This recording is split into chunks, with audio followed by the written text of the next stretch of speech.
L'hôpital, il est dans la cité, il est dans la ville, il est dans l'écosystème. Bonjour, Stéphanie de Koopman, directrice du CHU de Rouen.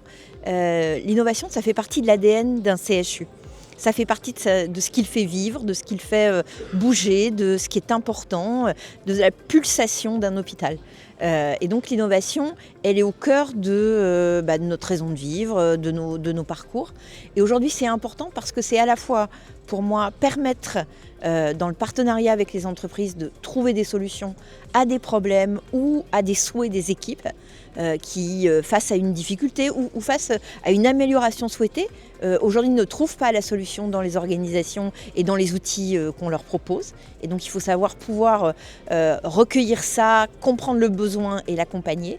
Et c'est à la fois aussi pouvoir accompagner des équipes médicales et paramédicales qui ont une innovation, ont l'idée de quelque chose qui peut améliorer les choses et de leur faire soit grandir cette idée, de les accompagner sur le chemin de l'entrepreneuriat, soit les mettre en relation avec des entreprises qui, elles, font grandir cette idée. Et par exemple, on a depuis un certain nombre d'années un trophée qui s'appelle InnovaSoin qui est en direction des équipes paramédicales, parce qu'on parle beaucoup de l'innovation médicale, mais il y a des vraies ressources en paramède. Et chaque année, on distingue 7-8 innovations qui changent complètement la prise en charge du patient sur des sujets très concrets.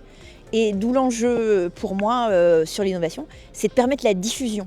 Parce qu'on a un autre enjeu, une équipe parfois a trouvé un outil pour parler de l'erreur médicamenteuse. Et bien, comment on fait que cette idée, souvent très ingénieuse, elle est diffusée sur l'ensemble du CHU et sur l'ensemble des hôpitaux de la GHT. Alors pour plusieurs raisons. La première, c'est que l'hôpital, il est dans la cité, il est dans la ville, il est dans l'écosystème. C'est un membre de l'écosystème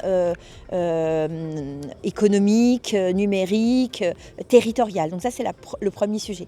Le deuxième sujet, c'est que l'innovation, elle a besoin de s'adapter à un usage et s'adapter à un environnement. Quand je discute avec Florence Favrel-Feuillade, on a un très bel exemple d'une innovation pour prévenir les chutes des personnes âgées, qui, à Brest, a été adopté par tous les hôpitaux. À Paris, en fait, les soignants ont rangé le truc dans l'armoire au bout de 10 jours parce qu'ils ne comprenaient pas l'enjeu.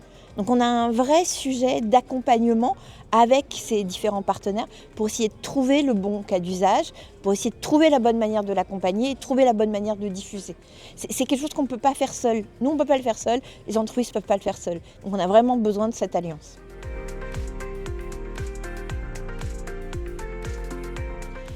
Alors c'est un CHU qui est très connecté à son territoire, en lien avec une vraie politique d'universitarisation, donc avec des liens très forts avec les autres hôpitaux de l'Hémi-Région, Le Havre, Évreux, Elbeuf, Dieppe. Donc c'est un hôpital dans son territoire avec des équipes qui ont une vision territoriale importante. C'est un hôpital qui a un entrepôt de données depuis de nombreuses années et donc une capacité à mobiliser ces données et à affronter l'ère numérique de manière importante.